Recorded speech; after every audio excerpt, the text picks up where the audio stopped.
Hello again, and welcome to this next talk. It's been, I think, a week now since I began to do this, and so thank you again for your support, and I trust that these talks will continue to be helpful. It's quite funny, really. My dad's not used to the idea of a functional basement. Although he visited our house in St. John, because it was built into a hill, there was no sense of it really being partially underground. Our house in Fredericton is genuinely a raised bungalow. So, because Dad's only experiences of cellars, he has this vision of me descending into a dark, dank, cold coal store to work. In fact, yesterday, he even asked if I had to wear a hard hat. It's amazing how our experience of something affects our perception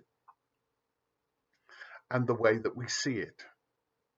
It's been interesting during these last few days to speak to many members of the clergy across our diocese through the medium of Zoom. For most of us, me included, the way in which we see church has begun to shift a little. In general, although I know better and have taught that it is not the case, my vision of church centers around a building, which generally looks a particular way, has usually stood in our communities for years, and is where people meet, normally on a weekly basis. One of the blessings of our present situation is to see that church goes well beyond this image. As I have listened to people this week, it's clear that the body of Christ has been in action. People are calling each other, getting groceries for those who cannot, going to the pharmacy, and just generally being encouraging as we go through this situation together. I'm also delighted to see that people are thinking about their neighbours beyond the church family. There have been creative solutions to resolve things like providing meals for those who have little or nothing to eat. In numerous cases, this involves takeouts, and in at least one, home delivery. There are also many of us who are volunteering to fill community needs in this different time.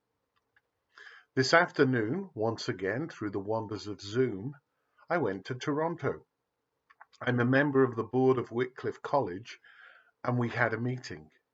It was good to be reminded that the church goes well beyond us here in New Brunswick. Please remember that we are part of a worldwide body, and there are brothers and sisters in some places where if this virus strikes and takes hold, they will not have the advantages we have. Please pray and be reminded of this. So as we move into the second weekend of what some are calling lockdown, let's continue to uphold each other in prayer and in acts of kindness. And although we can't meet together in one place, let's give thanks that the church is the church. Thank you again for watching. There will be another one of these talks tomorrow, Saturday, and also a litany tonight and tomorrow at 6. So if you're able and it'll be helpful, please tune in. But thank you for watching. God bless and stay safe.